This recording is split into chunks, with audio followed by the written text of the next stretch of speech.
तुम्हारे अब्बू नहीं है यहाँ, फिर भी हिजाब पहना हुआ है। तो तुम तो खिलाफ थी इसके। आपको ऐसा क्यों लगता है आफाक भाईजान?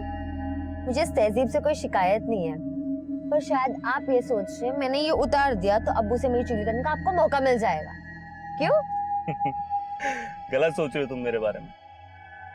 मुझे तुम्हारी सोच पसंद है। मैं तो खुद कदम से कदम मिला के चलना चाहता हूँ तुम्हारे साथ। पर मेरे साथ कदम से कदम मिलाना आपके लिए आसान नहीं होगा। अच्छा, अगर ऐसा है तो आजमा के देख लो।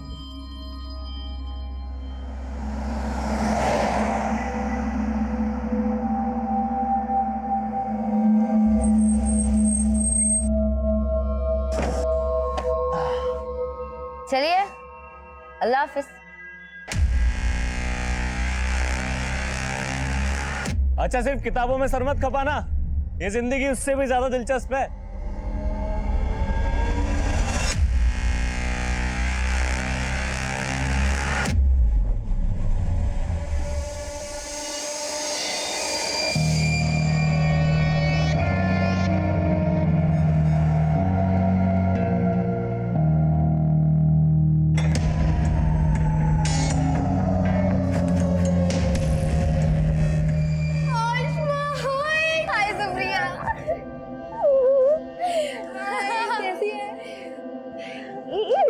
अरे यार, हॉस्टल एकदम खाली खाली लग रहा है। हाँ यार, ज्यादातर लड़के आज आ ही नहीं। अच्छा, और बता, तेरी छुट्टियां कैसी रही?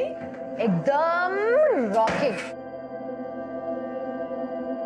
तुम लोग सिगरेट पी रही थी? तो तुझे क्या लगा हम यहाँ पर अगरबत्ती जलाएंगे? Very funny. तुम लोग ना सुधरोगे नहीं। सुधरना तो तुझे आसमा, और तुझे सुधारने के लिए हमने एक प्लान बनाया है। अच्छा, क्या प्लान किया तुम लोग?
लगता है किसी लड़की का रेप हुआ है। अरे रेप नहीं, मुझे तो मर्डर लगता है, वरना इतना पुलिस नहीं होता यहाँ पर।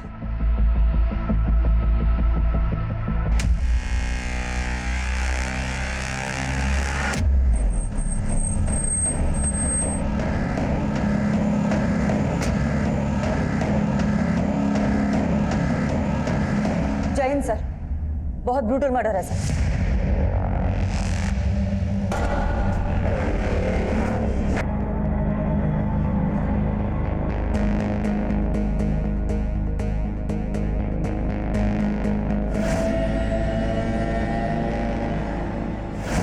सब इसके पैर पे छायापुरी भी लिखा है।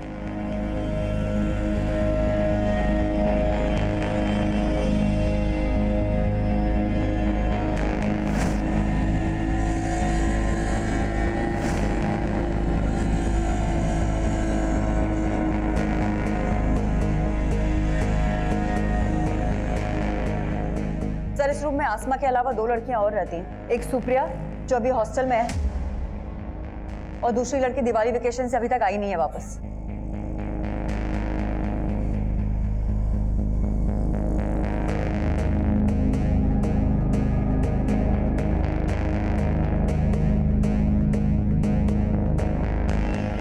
सर, इसी टेबल पर से हमें ये स्विच ऑफ मोबाइल भी मिला है। कस्टडी में लो। सुप्रिया, तुम आसमा की रूममेट, आसमा का बेड, तकिया सब कुछ खून से लथपथ है, और तुम कह रही हो तुम्हें कुछ नहीं पता? सर मैं कुछ नहीं छुपा रही हूँ सर। मैं रात को रूम में नहीं थी, मैं अपने फ्रेंड्स के साथ उनके रूम में थी, और जब हम गए थे तो आसमा अकेली थी रूम में। देख आसमा, तुझे नहीं आना तो कोई बात नहीं, लेकिन दरवाजा अंदर से बंद मत करना। मैं रात को आऊंगी तो तेरी नींद डिस्टर्ब हो जाएगी। तो तुमने जानबूझ के आसमा को दरवाजा खुला रखने के लिए कहा था? हाँ, लेकिन मैं सच कह रही हूँ सर। मैं अपने फ्रेंड के साथ उनके रूम में थी और उनसे बातें करते करते मैं सो गई, और जब सुबह उठी तो देखा।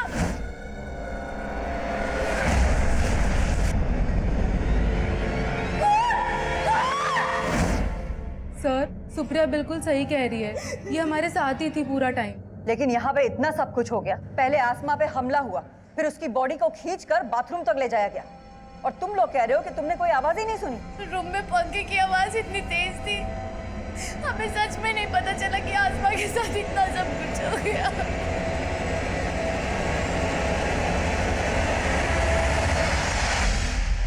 इतना ब्रूटल मर्डर, लड़की को कमरे से घसीटकर बाथरूम तक ले जाया गया। किसी ने कुछ देखा नहीं, किसी ने कुछ सुना नहीं, जरूर कोई कुछ छुपा रहा है। हो सकता है सर, लेकिन आसमा की लाश को देख के ऐसा लगता है जैसे उसके साथ रेप भी हुआ था। जरूर कोई लड़का इन्वॉल्व है, लेकिन ये गर्ल्स हॉस्टल है सर, और वार्डन का कहना है कि यहाँ पे 24 घंटे तक सिर्फ एक गार्ड ही रहता है, और एक कुक है जो सुबह आता है और रात में चला जाता है। गार्ड को हमने हिरासत में ले लिया है सर। हाँ सर, ये वही कुक है जो सुबह 6 बजे आता है और रात को 10 बजे डिनर के बाद चला जाता है। उसके बाद सोने से पहले मैं खुद पूरा राउंड लगाती हूँ। कल रात 11 सवा 11 बजे मैंने पूरा राउंड लगाया था, लेकिन सर तब सब कुछ ठीक था, और सुबह सुप्रिया की 5 बजे आवाज आई, तब सब पता चला। आसमा का हॉस्टल में किसी से कोई झगड़ा? नहीं सर।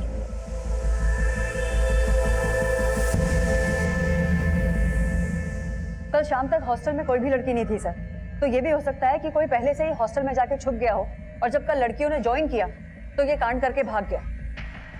पॉसिबल है। हम ये अज्यूम कर रहे हैं कि आसमा का पहले रेप हुआ फिर कत्ल हुआ। अब सच क्या है ये पोस्टमार्टम रिपोर्ट बताएगी। हॉस्टल का कोना कोना स्कैन करो और सबकी हैंडराइटिंग के सैंपल्स लो।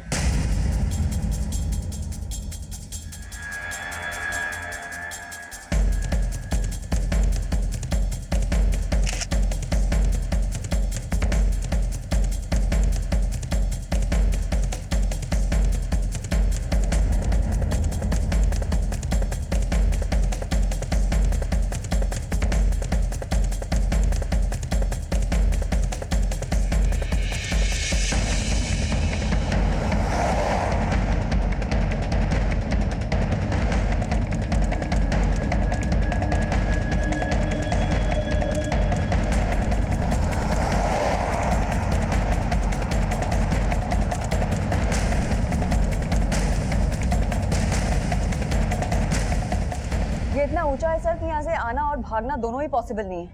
देखो, अगर कोई सीढ़ियों से आया तो पक्का मेन गेट से एंट्री मारी होगी, मतलब गार्ड झूठ बोल रहा है। पर अगर कोई यहाँ से आया तो फिर ये किसी पेशेवर मुजरिम का काम। सर यहाँ कहीं सीसीटीवी भी नहीं है, तो दोनों ही पॉसिबिलिटीज है। हॉस्टल के आसपास सबसे पता करो, जहाँ भी सीसीटीवी मिले उसे खंगालो, और हॉस्टल में जितने भी लोगों का आना जाना था एक एक की डिटेल निकालो।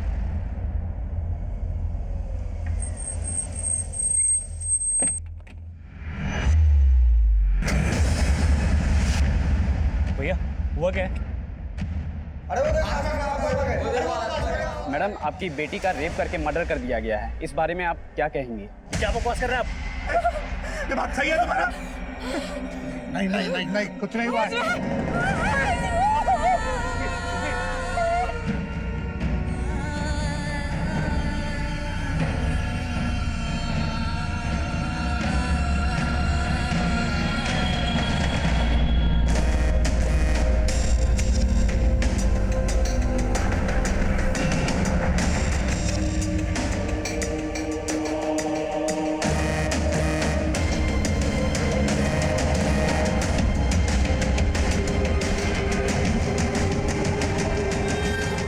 थर्ड फ्लोर पुलिस ने सील किया हुआ है। फिलहाल बाकी के रूम में तुम लोग आपस में एडजस्ट कर लो।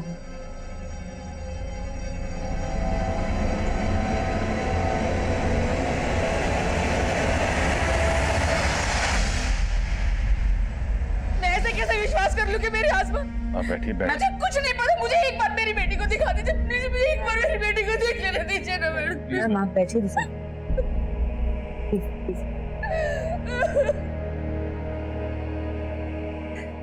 मैम पाले जी।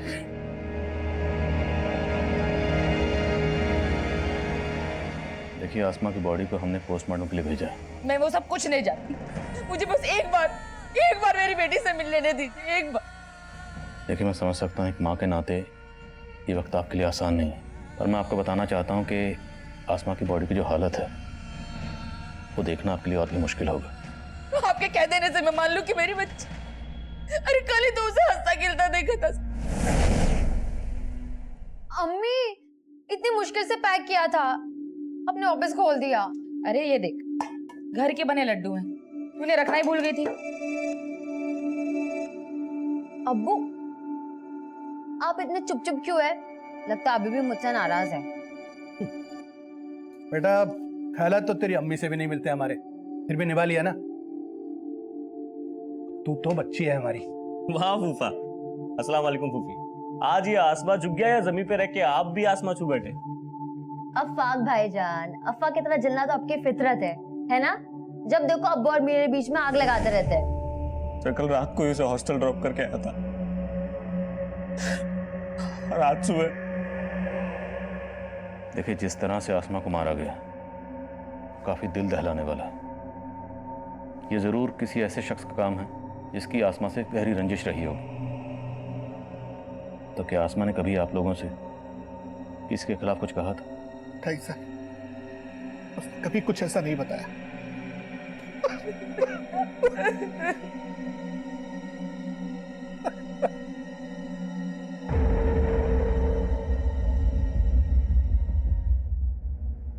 अच्छा सुन लो,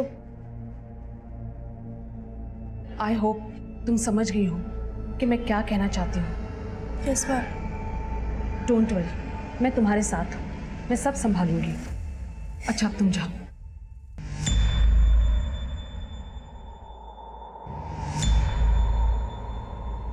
हमने कई लोगों की हैंडराइटिंग ली है सर, लेकिन किसी की भी लिखावट इस लेटर की लिखावट से मैच नहीं करती। हमने बहुत सारे लोगों के फुटप्रिंट्स भी लिए हैं, लेकिन अभी तक किसी के खिलाफ कुछ पता नहीं चल पाया। क्राइम सीन पर यह लेटर मिला और आसमा के बदन पर छायापुरी लिखा हुआ। छायापुरी नाम का कोई मैगजीन भी है ना? जी हाँ सर, इस मैगजीन के अंदर सेक्स रिलेटेड कंटेंट ही छपता है।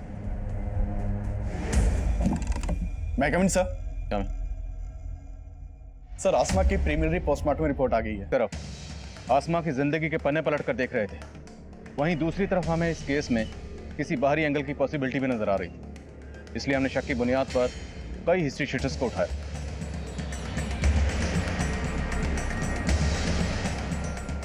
सबके डीएनए सैंपल्स, हैंडराइटिंग और फुटप्रिंट्स लिए गए। हमने हर वो मुमकिन कोशिश की जिससे हम जल्द से जल्द मुजरिम तक पहुंच सकें। हॉस्टल का गार्ड भी हमारा स्ट्रॉन्ग सस्पेक्ट। उससे सच उगलवाने के लिए हमने कई तरीके अपनाए। मैडम मैंने कुछ नहीं किया। अब तू नहीं बचेगा। तेरा डीएनए टेस्ट लेंगे और 2 मिनट में पता चल जाएगा कि आसमा का मर्डर और रेप तू नहीं किया है। मैडम मैं आपको सब कुछ बताना चाहता था, लेकिन वार्डन मैडम ने रिक्वेस्ट की थी कि मैं रमन भाई के बारे में आपको कुछ भी ना बताऊं। रमन कौन है? वार्डन मैडम का छोटा भाई, उनका अक्सर हॉस्टल में आना जाना और वो कल रात भी आए थे। उनका हॉस्टल में दीप्ति नाम की एक लड़की से अफेयर है। रहता कहाँ है वो? मैं तो सिर्फ दीप्ति से मिलने गया था सर। सर आसमा को तो मैं जानता ही नहीं हूँ, मैं कसम से बोल रहा हूँ, सच मैंने कुछ नहीं किया सर। अगर तुम्हारे भाई रमन ने कुछ नहीं किया तो गार्ड को उसका नाम लेने से मना क्यों किया? मैं डर गई थी मैडम, मैं अपने भाई के हरकतों से परेशान थी, लेकिन मेरा यकीन कीजिए उसने कुछ नहीं किया। आप चाहो तो वो दीप्ति से पूछिए, उसने कुछ नहीं किया। सर मेरा कोई अफेयर नहीं है रमन के साथ। वो मुझे परेशान कर रहा था सर। पहले उसने मुझे प्रपोज किया, मैंने मना किया तो वो मेरे पीछे ही पड़ गया सर। पिछले काफी दिनों से सर वो मुझे हरास कर रहा है।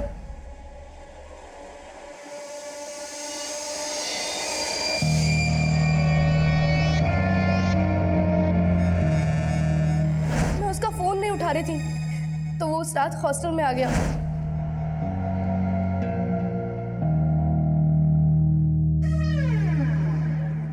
रमन, मैंने तुम्हें पहले भी कहा है मेरा पीछा छोड़ दो। ऐसे छोड़ दूं? प्यार करता हूँ ना मैं तुमसे। रमन, तुम यहाँ से जाते हो या मैं चिल्लाऊं? मैंने उसको वार्न किया था सर, तो वो वहाँ से चला गया था। उसके बाद क्या हुआ मुझे नहीं पता सर। सुबह मेरी नींद शोर से ही खुली थी सर। मैंने वार्डन मैम को रमन के बारे में बताया था, मगर वार्डन मैम ने मुझे चुप रहने के लिए कहा। मुझे नहीं पता रमन ने आसमा के साथ कुछ किया या नहीं। तो दीप्ति की तरह तो आसमा के पीछे पड़ा होगा। तुझे लगा दीप्ति नहीं तो आसमा? नहीं सर, ऐसा कुछ नहीं है सर, मैं दीप्ति से प्यार करता हूँ। मिलने दीप्ति से क्या होगा, लेकिन आसमा ने तुझे देख लिया। वो शोर ना मचाते इसलिए तूने उसे। नहीं सर, ऐसा नहीं है सर, मैं तो तभी वहां से चला गया था। नहीं नहीं, अब मैं ऐसा नहीं करूँगा, मुझे माफ कर दो। ऐसे नहीं छोड़ूंगा तुझे। अरे साहब, छायापुरी मैगजीन तो हर नुक्कड़ और चौराहे पे बिकती है। अब एक ऐसा रेपिस्ट जो छायापुरी मैगजीन पढ़ता है, उसको ढूंढना तो समुद्र में सुई ढूंढने जैसा है। लेकिन ढूंढना तो पड़ेगा। ठीक है साहब, आप बोलते हो तो कोशिश करके देखता हूँ। हेलो, हाँ बोल।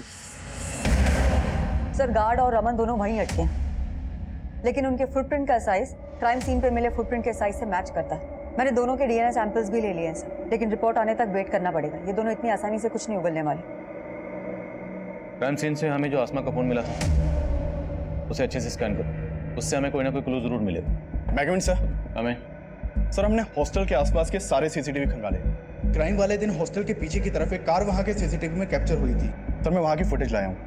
प्ले करो। सर, इस गाड़ी का नंबर विजिबल नहीं है। मैंने इस गाड़ी के बारे में आसपास के लोगों से पूछताछ की, लेकिन पहले किसी ने भी इस गाड़ी को यहाँ नहीं देखा। सर, सस्पिशियस बात यह है, ये गाड़ी रात को 1 बजे यहाँ आई, इस गाड़ी में से कोई उतरा और फिर अर्ली मॉर्निंग वापस आया। जिस डायरेक्शन में ये गाड़ी गई है उस डायरेक्शन के सीसीटीवी खंगालो। हो सकता है वहाँ के किसी सीसीटीवी में इसका नंबर कैप्चर हुआ। Okay sir.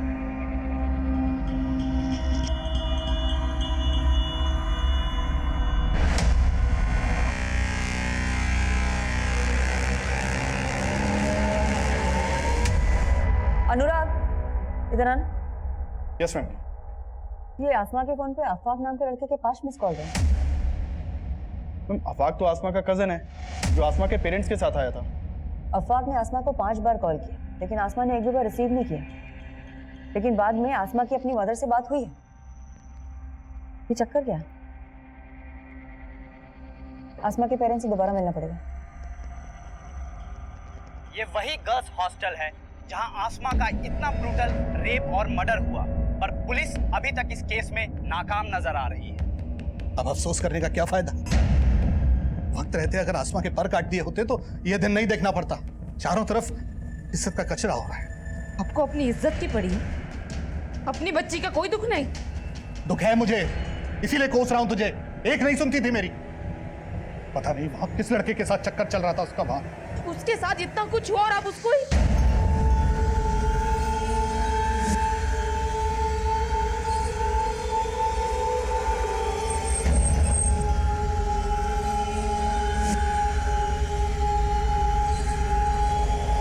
कहां जा रही हो तुम?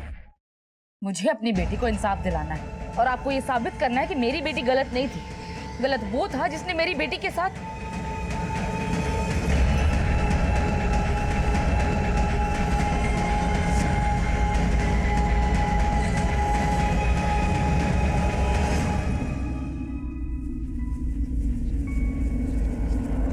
मैं आपसे अफवाक के बारे में बात करना चाहती हूँ। क्या आमना का और अफवाक का कोई इशू था? कैसी बातें कर रही हैं मैडम? भला अफाक का आसमा से क्या इशू होगा? देखिए, मर्डर वाली रात को अफवाक ने 5 बार आसमा को फोन किया था और उसने एक भी बार उसका फोन नहीं उठाया। और उन 5 मिस्ड कॉल्स के बाद उसकी बात आपसे हुई थी। क्या बात हुई थी? बस नॉर्मल बातें हुई थी। हाँ अम्मी, मैं ठीक हूँ और अच्छे से पहुँच गई थी। बस ठीक से रहना। तो अकेली रहती है ना तो दिल में फिक्र सी रहती है। आप मेरी टेंशन मत लो अम्मी। अच्छा, अब्बू से बात करवाओ। अरे तेरे अबू तो बाहर टहलने गए हैं और फोन भी घर पर छोड़ गए। अच्छा, मुझे उनसे कुछ बात करनी थी, आएंगे तो फोन करवाना। अच्छा, ऐसी क्या बात है जो सिर्फ अबू से करनी है, मुझसे नहीं? ऐसा कुछ नहीं अम्मी, बस बात करनी थी कुछ। अब्बू आएंगे ना तो मेरी बात करवाना। उस दिन मैं जरा देर से टहल कर घर वापस आया। इन्होंने बताया था मुझे मुझे लगा रात काफी हो गई है, इसलिए अगले दिन फोन करूंगा ये सोचकर सो गए हम लोग। लेकिन ऐसी क्या बात होगी जो वो आपसे ही करना चाहती थी? मुझे खुद कुछ समझ में नहीं आ रहा मैडम। देखिए, हमें पता चला है कि आसमा लिबरल थॉट्स की लड़की थी और शायद आपको उसकी इस बात से परेशानी भी थी। तो कहीं कुछ ऐसा तो नहीं कि आप हमसे कुछ छुपा रहे हो? कैसी बातें कर रही है मैडम आप? मैं भला आपसे कुछ क्यों छुपाऊंगा? मैं मानता हूं कि हमारी बेटी आसमा कुछ अलग ख्यालात की थी, लेकिन मैंने हमेशा उसको यही समझाया कि बेटा इस तरीके की बातें सिर्फ बातें करने तक ठीक, कोई महान नहीं बनता इन बातों से, बल्कि दुनिया सबसे पहले दुश्मन ऐसे ही लोगों की बनती है। मैडम अब तो मुझे यकीन हो चला है कि मेरी बेटी ऐसी नफरत का शिकार हुई जिसमें लोग बस्ती की बस्ती जला देते हैं, वो तो फिर भी एक छोटी सी मासूम मेरी प्यारी सी बच्ची थी।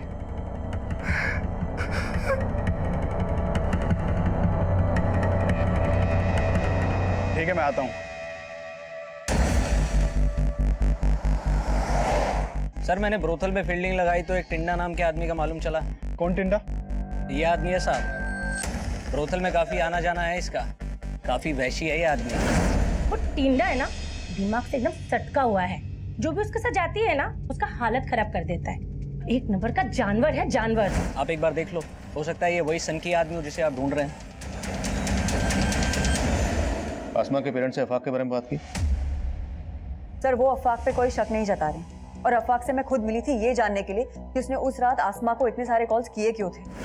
मैम, मैं उसे हॉस्टल छोड़ के घर आया तो ऐसे ही कॉल किया था, ये जानने के लिए कि सब खैरियत है कि नहीं।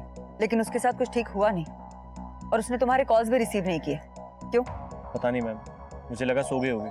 लेकिन तुम्हारे मिस्ड कॉल्स के बाद उसने अपनी अम्मी से भी बात करी, लेकिन तुम्हें कॉल बैक नहीं किया। कोई ना कोई वजह तो होगी ना, बैंक को छुपा तो नहीं रहा तुम हमसे? नहीं मैम, मैं कुछ नहीं छुपा रहा। फिर भी इस अफाक के बारे में सब कुछ पता करो, हो सकता है कुछ छुपा रहा हो, और ये भी पता करो कि मर्डर की रात ये कहाँ था। Okay sir. मैं कमिंग सर।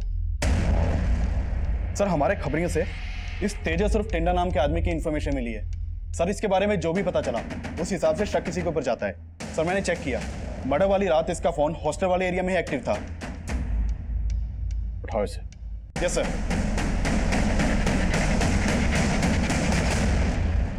मुझे क्यों लाए साहब? मैंने कुछ नहीं किया। तू क्या कर सकता और क्या नहीं कर सकता सब पता लगा लिया हमने। आसमा के ऊपर बुरी नजर थी ना तेरी? साहब, मैं किसी आसमा वासमा को नहीं जानता साहब, और उस रात तो मैं किसी और आइटम के साथ था।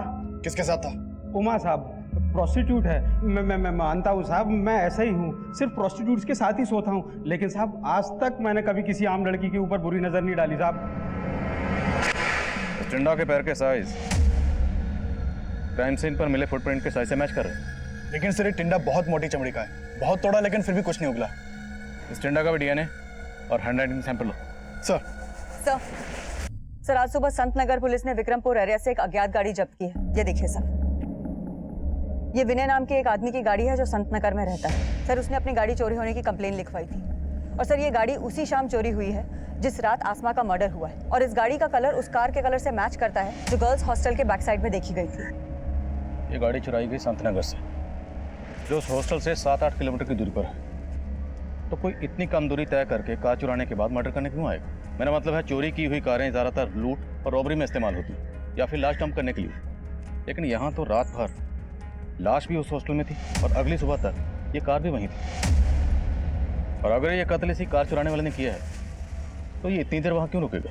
लेकिन सर, हम किलर को सरफिरा भी तो समझ रहे हैं। हो सकता है ये चोर वही हो जिसे हम ढूंढ रहे हैं। ठीक है, संत नगर पुलिस के टच में रहो और पता करो कि कार चुराने वाला कौन हो सकता है, और हॉस्टल एरिया का डंप डाटा स्टडी करो, हो सकता है वहाँ से कोई सस्पिशियस नंबर सामने आए।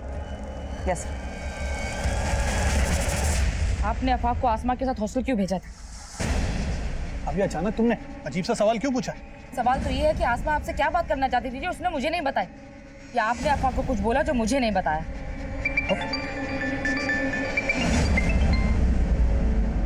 हेलो, पुलिस आपको गुमराह कर रही है। क्या? वो आसमा के कातिल को जानती है, लेकिन उसको बचा रही है। किसको बचा रही? और आप कौन बोल रहे हैं? मैं जो कोई भी हूँ आपका शुभचिंतक हूँ। आसमा का रेप और मर्डर शांतनु ने किया है। शांतनु? कौन शांतनु? बिजनेसमैन गुरुदत्त का। शर्मा,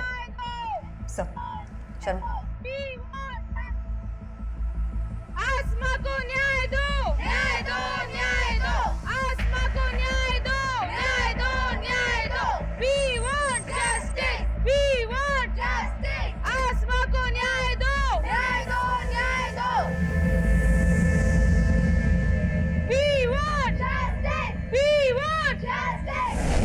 कोई गलतफहमी हुई है। कोई गलतफहमी नहीं हुई है मैडम। लेकिन आपको क्यों ऐसा लग रहा है कि हम किसी को बचा रहे हैं? आखिर वजह क्या है?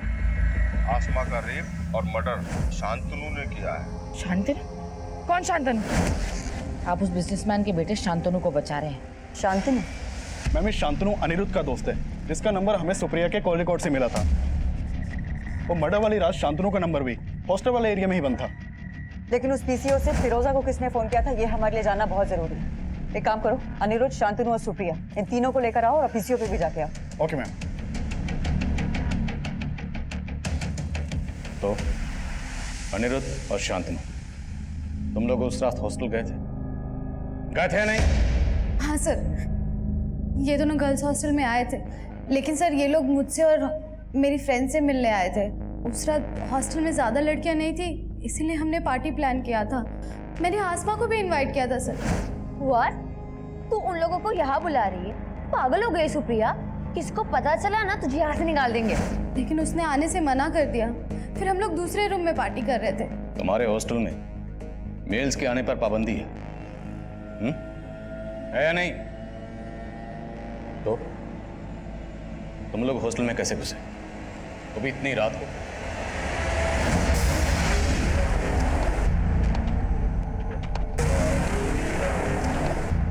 उसके बाद हम लोगों ने 2 घंटे तक एंजॉय किया और उसके बाद शांतनु और अनिरुद्ध दोनों चले गए थे। सर उसके बाद सच में मैं अपने फ्रेंड्स के साथ ही सो गई थी। तुम चुप रहोगे? तुम्हें क्या लग रहा है हम तुम्हारी बातों में आ जाएंगे? तुम इन्हें बचा लोगी? बोलो तुम लोग, साफ साफ बोलो, उस रात हॉस्टल में क्या हुआ था? सर हमने आसमा के साथ कुछ भी नहीं किया है सर, बिलीव अस। सर मैं मानता हूं कि हमने गलती की, लेकिन हमने कुछ नहीं किया सर। सर मैंने अनिरुद्ध और शांतनु के डीएनए और हैंडराइटिंग सैंपल्स लेने के लिए बोल दिया है। माना है तीनों झूठ बोले, लेकिन वो आदमी कौन होगा जिसने पीसीओ से फोन करके फिरोजा को शांतनु के बारे में बताया? सर मैं पीसीओ पे भी गया था, वहां कोई सीसीटीवी नहीं था और उस पीसीओ पे ये भी नहीं पता चल पाया कि ये कॉल किसने किया होगा।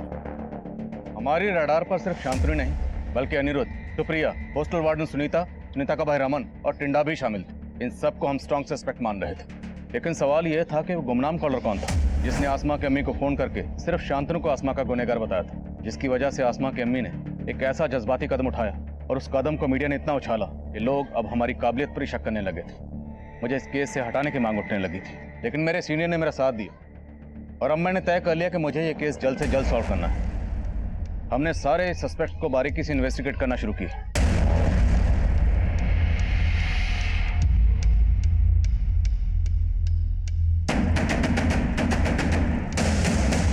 अफवाक के बारे में कुछ बातें मालूम चली हैं सर। आसमा के अब्बू अफवाक से आसमा की शादी कराना चाहते थे, लेकिन आसमा को अफवाक बिल्कुल पसंद नहीं था और इसी सिलसिले में मैं उसकी अम्मी और अब्बू से भी मिली थी। आसमा पहले भी अपने अब्बू को मना कर चुकी थी कि वो अफाक से शादी नहीं करना चाहती, लेकिन फिर भी इन्होंने जानबूझ के अफाक को आसमा के साथ हॉस्टल भेजा। नहीं मैडम, ऐसा कुछ भी नहीं है। मैं बस ये चाहता था कि अफाक और आसमा एक दूसरे को जान लें, समझ लें, और मैं गारंटी से कह सकता हूँ मैडम, अफाक ने आसमा के साथ कुछ भी गलत नहीं किया होगा। आसमा की फैमिली काफी कंजर्वेटिव है सर, और आसमा आजाद ख्यालों की लड़की थी। आसमा की अम्मी ने हमें यह भी बताया कि आसमा को लगता था कि अफाक भी उसके पेरेंट्स की तरह कंजर्वेटिव ही होगा, और उसने अपने पेरेंट्स के सामने अफाक को साफ साफ मना भी कर दिया था। अफाक को मैंने हमेशा भाई की नज़र से देखा है, लेकिन अब आप कह रहे कि मैं शादी कर लूं? मैं अफाक से शादी नहीं करना चाहती। अगर कोई और पसंद है तो वो भी बता दे। अगर कोई और पसंद होता तो मैं बता देती, लेकिन मैं आपसे शादी नहीं करूंगी। फिर भी इस अफवाह को थाने में बुलाकर अच्छे से पूछताछ करो। राइट। मैं मानता हूँ आसमा मुझसे निकाह नहीं करना चाहती थी, लेकिन उस दिन मैं उसके अब्बू की मर्जी से उसके साथ गया था। मैंने उसे उसके फैसले के बारे में दोबारा सोचने के लिए बोला। मुझे तुम्हारी सोच पसंद है, मैं तो खुद कदम से कदम मिला के चलना चाहता हूँ तुम्हारे साथ। पर मेरे साथ कदम से कदम मिलाना आपके लिए आसान नहीं होगा। बहुत गुरूर था उसे खुद पे, साफ साफ मना कर दिया। और उसका गुरूर तोड़ने के लिए तूने उसे खत्म कर दिया। नहीं मैम, मैंने ऐसा कुछ नहीं किया।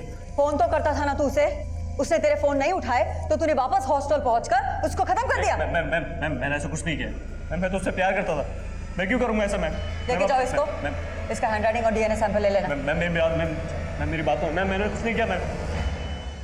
मैं कम इन सर। कम इन। सर आसमा के मदर को जिस पीसीओ से कॉल किया गया था मैंने उस एरिया के सीसीटीवी स्कैन किए, उसमें एक सस्पिशियस आदमी कैप्चर हुआ है। उठाओ इसे। सर सर मैंने कुछ नहीं किया, मैं अपने बेटे चिंटू को बचा रहा था सर। चिंटू ने ऐसा क्या किया? दरअसल चिंटू दुकान का सामान लेने हॉस्टल जाता था सर। वो बच्चा था इसलिए गार्ड भी उसे अंदर जाने देता था, लेकिन बचपने में वो आसमा को पसंद करने लग गया था। मेरे ही मोबाइल से उसने आसमा के कुछ वीडियो रिकॉर्ड कर लिए थे। अब मैं ऐसा नहीं करूंगा, मुझे माफ कर दो। ऐसे छोड़ने वाला नहीं तुझे, 1 घंटे तक ऐसे ही खड़ा रहना। Video recording? कैसे वीडियो? नॉर्मल सा वीडियो सर, जो मैंने अब डिलीट कर दिए हैं। मुझे ऐसा लगता था कि कहीं आप उसकी वजह से मेरे बेटे तक न पहुंच जाए, इसीलिए मैंने पीसीयू से झूठा कॉल किया था। आसमा का रेप और मर्डर शांतनु ने किया है। सर मुझे मालूम था कि शांतनु और उसका दोस्त हॉस्टल में जाते थे। मुझे शुरू से लग रहा था कि ये काम उन दोनों लड़कों ने किया है, इसीलिए सर मैंने ये सब वो किया। आसमा रेप और मर्डर केस में अब एक नाबालिग बच्चे चिंटू की कुछ ऐसी हरकतें सामने आई जिसने इस केस को एक नया मोड़ दे दिया। लेकिन चिंटू के फादर ने जो शातिरपना किया था उसे भी हमारी सस्पेक्ट लिस्ट में जोड़ रहा था। हमने उसका डीएनए, हैंडराइटिंग सैंपल्स और फुटप्रिंट्स ली, और आसमा के कजन अफाक के भी हम डीएनए रिपोर्ट का इंतजार कर रहे थे। लेकिन इसके अलावा हमारे हाथ कोई पुख्ता सबूत नहीं लग रहा था। मैं एक अजीब सी गफलत में था। अक्सर यही सोचता रहता कि क्या हम सही डायरेक्शन में थे। ये केस मुझे लगातार झकझोर रहा। क्राइम सीन के मंजर मुझे रात भर सोने नहीं देते थे। ऊपर से मीडिया का प्रेशर इतना ज्यादा था कि मेरे सीनियर्स ने इस केस को सॉल्व करने के लिए मेरे लिए एक डेडलाइन मुकर्रर कर दी। मैं अक्सर ये सोचकर परेशान हो जाता कि अगर मैं इस केस को सॉल्व ना कर पाया तो क्या उस मासूम बच्ची आसमा को कभी इंसाफ मिल पाएगा? मैं कमन सर? सर मैं उस कार चोर के बारे में पता कर रही थी, तो पता चला है कि पूरे डिस्ट्रिक्ट में पिछले 25 दिनों में 20 गाड़ियां चोरी हुई हैं, और इनमें से ज्यादातर गाड़ियां कुछ दिनों के गैप के